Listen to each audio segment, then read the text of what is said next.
막대한 당기 순손실로 위기설이 나도는 대우조선해양에 정부가 신규 자금 지원을 검토하고 있습니다.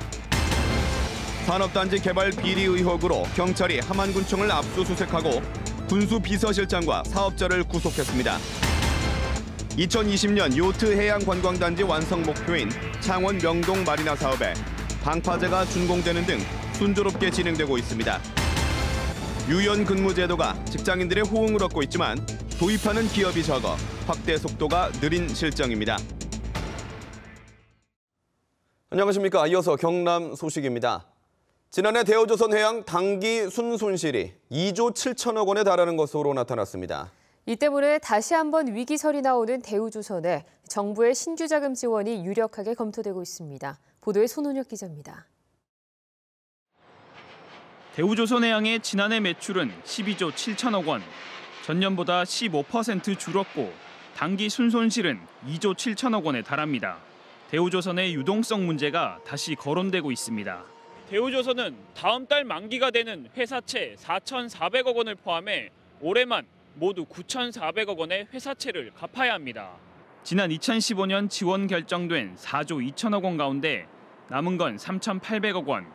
추가 지원은 없다고 정부는 줄곧 밝혀왔지만 경영 정상화를 위한 종합적인 대응 방안을 이번 달 중으로 마련해서 시장 불안을 해소하겠습니다. 산업은행 등 채권자들의 채무 재조정, 이른바 손실 부담을 전제로 신규 자금 지원을 유력하게 추진하는 것으로 전해졌습니다. 3조 원 안팎이 될 것이라는 전망도 나옵니다. 대우조선의 수주 잔량은 100여 척으로 34조 원 규모여서 정상적으로 배를 만들어 대금을 받는 것이 경영 정상화를 위해서는 중요하다고 본 겁니다.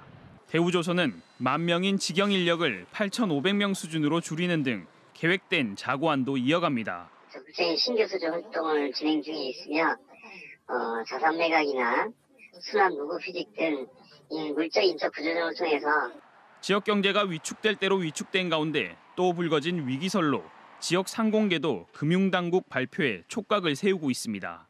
KBS 뉴스 손원혁입니다.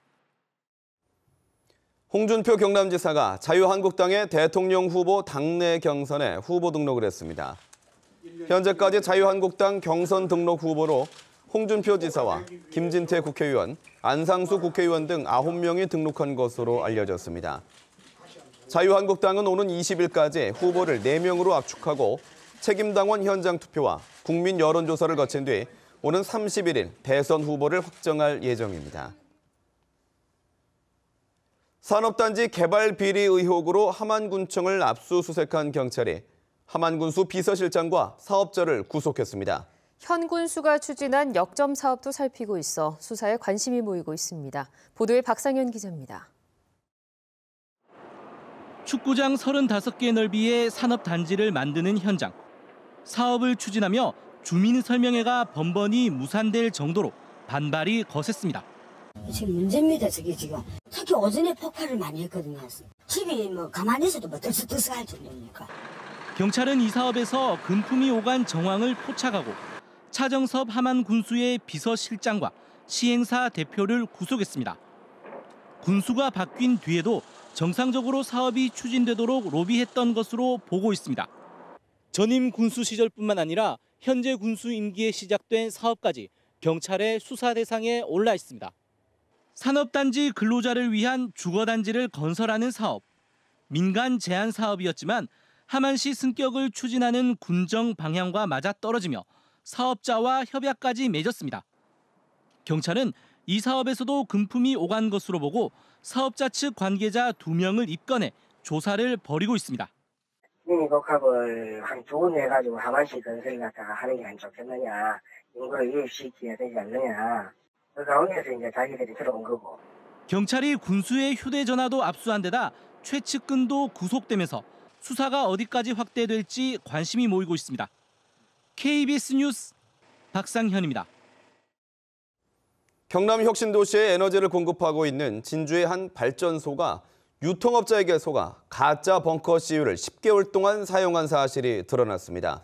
슬러리 오일이라는 건데요. 중금속이 포함돼 대기오염 위험이 있지만 발전소나 경상남도도 검사에서 이를 확인하지 못했습니다. 최세진 기자가 보도합니다. 벙커 CU를 실은 탱크로리가 발전소 저장 탱크에 기름을 넣고 있습니다. 하지만 실제로 공급된 기름은 벙커 CU가 아닌 슬러리 오일.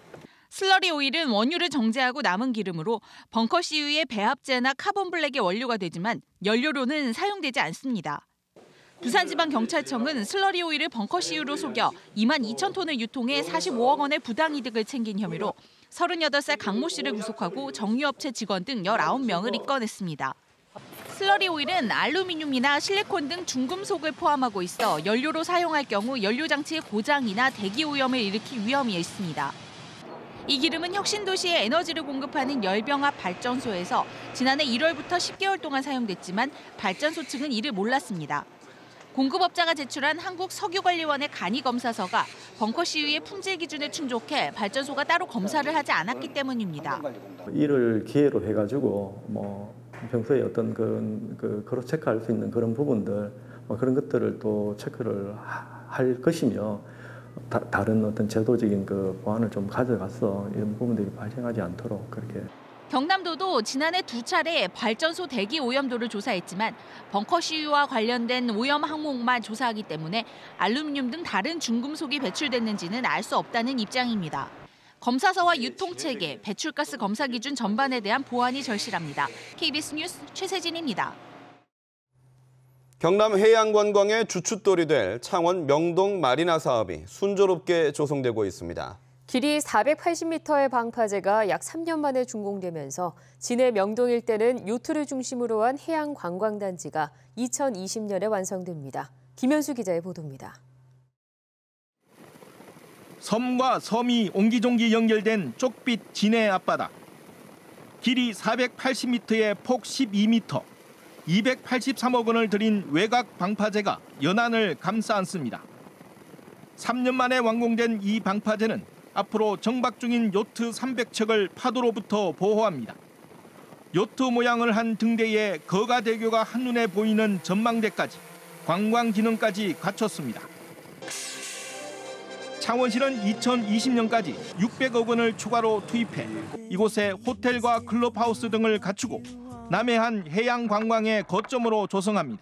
유럽 그리고 중국, 러시아의 부호들이 여기 요트를 정박시킬 계획이기 때문에 세계의 요트 관광의 중심지가 될 수 있다. 외국의 명품 마리나에 견줄 수 있는 각종 체험 시설과 볼거리도 착착 들어섭니다. 이곳은 136m 높이의 솔라타워입니다. 이곳에서 1.2km 떨어진 저곳 소쿠리 섬까지 올 연말쯤 짚라인이 운행됩니다. 진해 명동 마리나를 시작으로 마산 해양 신도시, 구산 해양관광단지로 이어지는 경남의 해양관광 산업이 본 궤도에 오를 수 있을지 주목됩니다. KBS 뉴스 김현수입니다. 근무 시간과 장소를 조정할 수 있는 유연 근무 제도가 직장인들의 호응을 얻고 있습니다. 일과 가사를 병행할 수 있고 자기 개발에 도움이 되기 때문인데요. 하지만 정작 이를 도입한 기업은 10곳 가운데 2곳에 불과합니다. 보도에 차주아 기자입니다. 오전 업무를 끝낸 안영자 씨가 점심시간이 되자 퇴근합니다. 일주일에 한 번 유치원으로 딸을 데리러 가는 날입니다. 법정 근로시간만 채우면 근무 시간을 마음대로 조정할 수 있는 유연근무제 덕에 가능해진 일입니다. 이제 유연근무제 하면서 조금 더 애하고 오후에 같이 시간도 보낼 수 있는 시간도 많고. 직업전문학교 강사인 배은진 씨도 지난해부터 출퇴근 시간을 앞당겼습니다. 저녁마다 대학원 수업을 듣고 있습니다. 자기 개발이 항상 필요한 시점인데 아무래도 저녁 시간 이용해서 공부를 할 수 있다는 점에서 직장인 조사 결과 91%가 유연근무제 도입에 찬성했습니다. 하지만 유연근무제를 활용하는 기업은 10곳 중 2곳에 불과하고 그나마 절반 이상은 근로자 300명 이상 대기업입니다. 기업에서 장시간 고용 관행을 개선을 하고 유연근무제 도입을 확산을 하는 것이 가장 필요한 것으로. 정부가 중소기업에 지원금을 줘가며 확대를 독려하고 있지만 유연근무제 정착은 아직 요원합니다. KBS 뉴스 차주아입니다.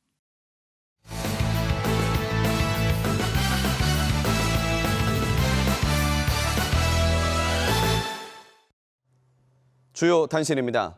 경상남도 선거관리위원회가 오는 5월 9일 제19대 대통령 선거를 앞두고 관리대책회의를 열었습니다. 경남선거관리위원회는 종전 투표소 유지를 원칙으로 불가피하게 변경되는 경우 현수막 설치 등으로 안내하고 선거일 개표 결과를 투표구 단위로 세분화할 방침입니다. 또 중대 선거 범죄에 대응하기 위해 단속 인력을 대폭 증원하기로 했습니다. KBS 창원이 보도한 창원시 낙동강 우폐수 불법 배출 사건이 경남 울산 기자상 대상을 수상했습니다.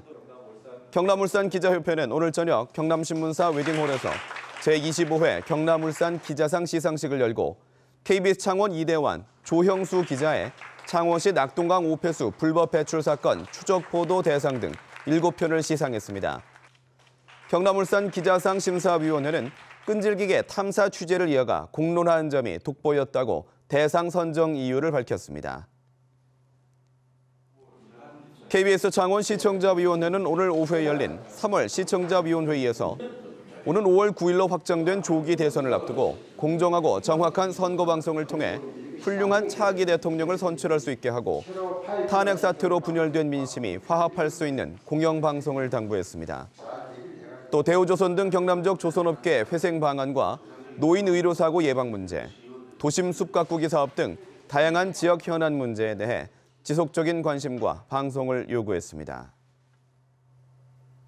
경상남도 교육청이 미래교육재단 조례 개정안에 대해 무효 확인 소송을 대법원에 제기했습니다. 경상남도 교육청은 경남도의회가 지난 7일 재의결한 미래교육재단 조례 개정안은 지방자치법 등 상위법에 위반되기 때문에 효력이 없다며 대법원에 무효 확인 소송을 제기했다고 밝혔습니다. 경남 소식이었습니다.